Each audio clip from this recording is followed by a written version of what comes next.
अब स्टार्ट करते हैं। Difference between zeros, roots and solution. अंतर क्या है थोड़ा इसको समझते हैं। पहला नोट जो लिखा हुआ, number of zeros of a polynomial is always equal to the degree of the polynomial. मतलब कोई भी पॉलिनोमियल का जीरोज जो होगा उसको डिग्री पर डिपेंड करेगा, जितना डिग्री उतना जीरोज। फर्स्ट पॉइंट ये हो गया। उसके बाद सेकेंड पॉइंट क्या बोलता है कि the number of times the graph of polynomial cuts X axis is equal to the number of distinct real zeros of the polynomial. मतलब जितना बार वो कट करेगा एक्स एक्सिस को, उसका उतना अलग अलग रियल जीरोज होगा। उसके बाद है थर्ड पॉइंट कि एक रियल नंबर ए है, ये रियल नंबर ए है, ये जो है पॉलिनोमियल का जीरोज है, ये पॉलिनोमियल एफ एक्स है। अगर एफ का एक्स ए की जगह एक्स की जगह ए डालते हैं, अगर जीरो कर दिया, जीरोज कब होगा जब उसमें एक्स की जगह ए रिप्लेस करे और इसको जीरो कर दे। उसके बाद क्या है, ए जो है वही ए रूट्स ऑफ द इक्वेशन। मतलब रूट कब कहलाएगा जब कोई इक्वेशन को सेटिस्फाइड करे, मतलब एफ एक्स बराबर जीरो आए तो ए जो उसका रूट कहलाएगा। मतलब पॉलिनोमियल के लिए जीरोज हो गया और इक्वेशन के लिए रूट्स हो गया। उसके बाद क्या अगला पॉइंट है कि the distinct value of x satisfying the given equation F x zero is called the solution of the equation. मतलब कोई भी इक्वेशन अगर उसमें जितना भी वैल्यू सेटिस्फाइड करेगा एक्स का, जितना भी अलग अलग वैल्यू, वो उस इक्वेशन का सॉल्यूशन कहलाएगा। तो इसको अब एक एग्जांपल से समझते हैं। जैसे ये एक एग्जांपल लिए, एफ एक्स बराबर X cube into X minus two का whole square into X square plus X plus one. ये एक पॉलिनोमियल लिए, द नंबर ऑफ, इसमें रियल डिस्टिंक्ट जीरोज बोल रहा है। तो रियल डिस्टिंक्ट जीरो इसमें दो है। एक तो इसको राइट हैंड साइड जीरो को और कीजिएगा तो एक बार एक्स बराबर जीरो आएगा और यहाँ से एक्स बराबर टू आएगा, सिर्फ दो ही है जीरोज। और उसके बाद फिर इसको फॉर द इक्वेशन, मतलब अगर ये इक्वेशन है तब इक्वेशन मतलब right hand side zero equal to zero, तो एफ एक्स बराबर जीरो, द नंबर ऑफ रूट्स जो होगा जितना डिग्री होगा, यहाँ पे 3 और इसका 2 5 और 2 7, तो रूट्स जो है 7 आ जाएगा। और यहाँ पे रियल डिस्टिंक्ट जीरो से सिर्फ 2 ही होगा, रूट आपका 7 आ गया। तो द नंबर ऑफ सॉल्यूशन जो होगा 2 होगा, क्योंकि 2 ही वैल्यू है जो उसको सेटिस्फाइड करेगा, एक 0 और एक 2, तो वो उसका सॉल्यूशन कहलाएगा। अब आते हैं नेक्स्ट पे। Next heading identity. आइडेंटिटी को समझते हैं कि आपको दिया हुआ एक पॉलिनोमियल पी एक्स जो एक्स में वेरिएबल है और उसका डिग्री जो है n है।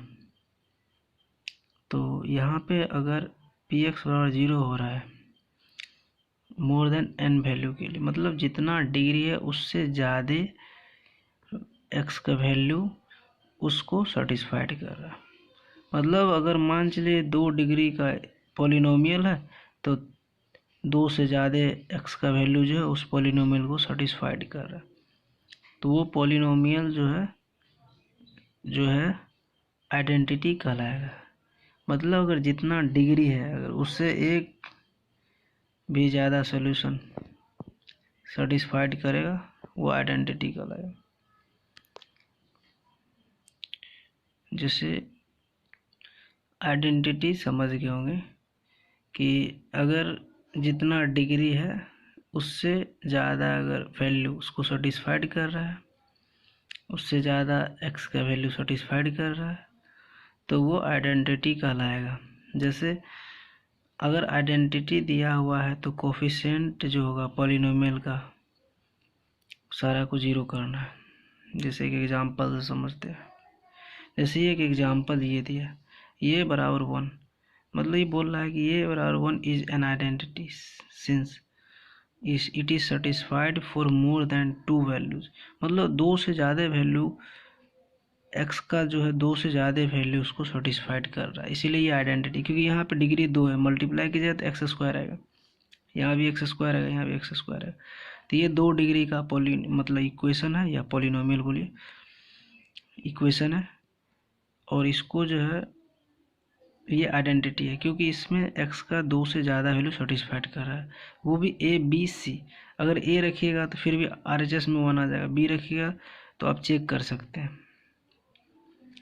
और दूसरा एग्जांपल लेते हैं कि यहाँ जैसे कि px ये जो है एक पॉलिनोमियल दे दिया है और px बराबर 0 इज एन आइडेंटिटी, मतलब px बराबर 0 पे ये आइडेंटिटी बनता है, तो k का वैल्यू क्या होगा। तो अभी भी बताएं कि अगर आइडेंटिटी है तो हर एक टर्म, हर एक वेरिएबल का कोफिशिएंट जो होगा 0 होगा। पहले इसका कोफिशिएंट के बराबर 0 करना है, तो पहले जो है आप पहले इस पॉलिनोमियल को सिंप्लीफाई करते हैं, सिंप्लीफाई करने के बाद अरेंज कर लिए सबको, अरेंज करने के बाद इतना आया, अरेंज करने के बाद ये अब ऑर्डर में आ गया है।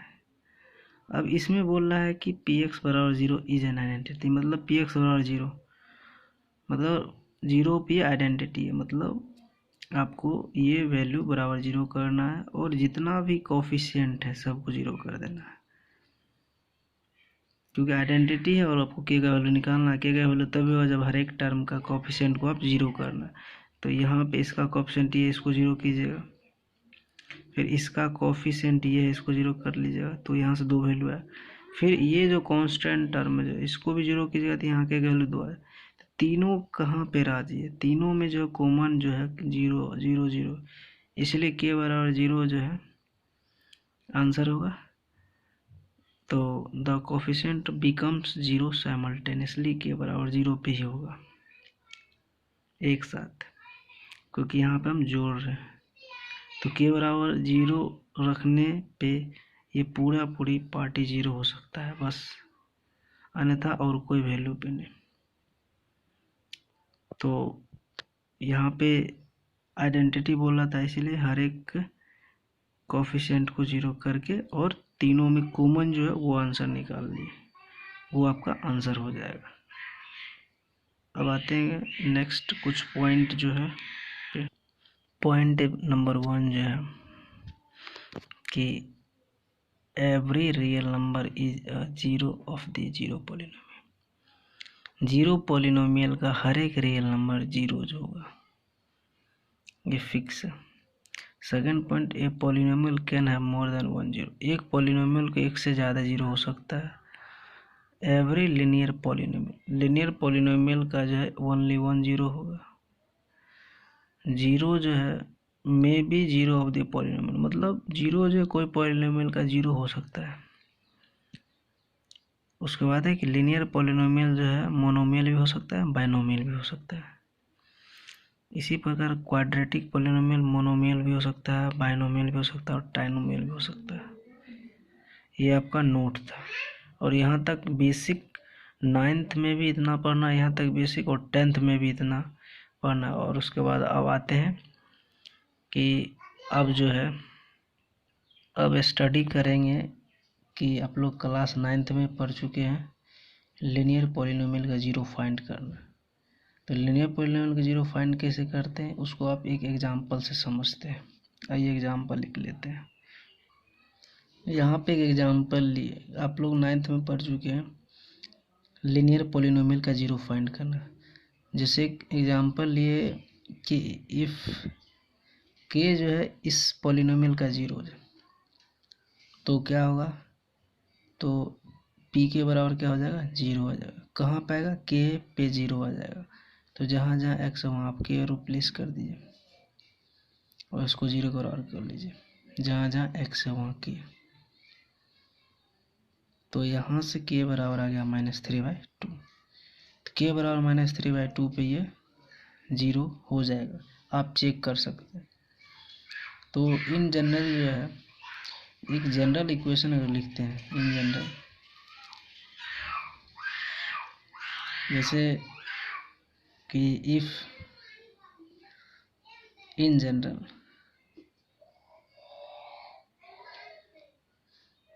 If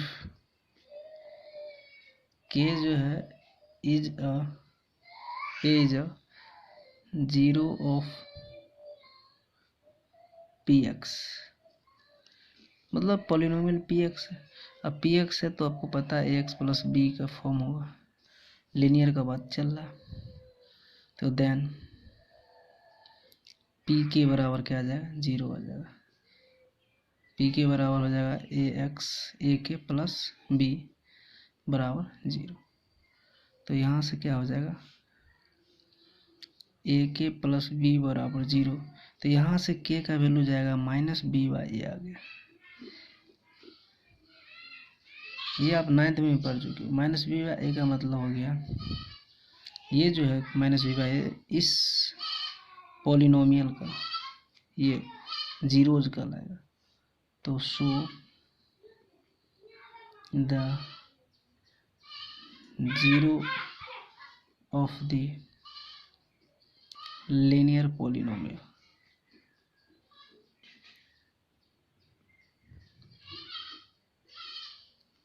A X plus B is equals to minus B by. इसको थोड़ा अच्छी तरीके से समझाने के लिए यहाँ पे X plus B minus B by, तो माइनस बी बाई इस पॉलिनोमियल का जीरोज कहलाएगा। तो ये जो है कोफिशिएंट है और कांस्टेंट टर्म है, इसको लिख सकते हैं minus times of constant term upon coefficient of x. मतलब यहाँ पे रिलेशन बन गया constant term upon coefficient of x. तो मतलब ये जब लीनियर में होता है तो क्वाड्रेटिक में भी हो सकता है, क्यूबिक में भी हो सकता है, जीरोज और कोफिशिएंट के बीच में रिलेशन। तो यही चीज़ हम पढ़ेंगे इसमें क्लास 10th में। तो आगे हेडिंग डालेंगे geometrical meaning of the zeros of a polynomial.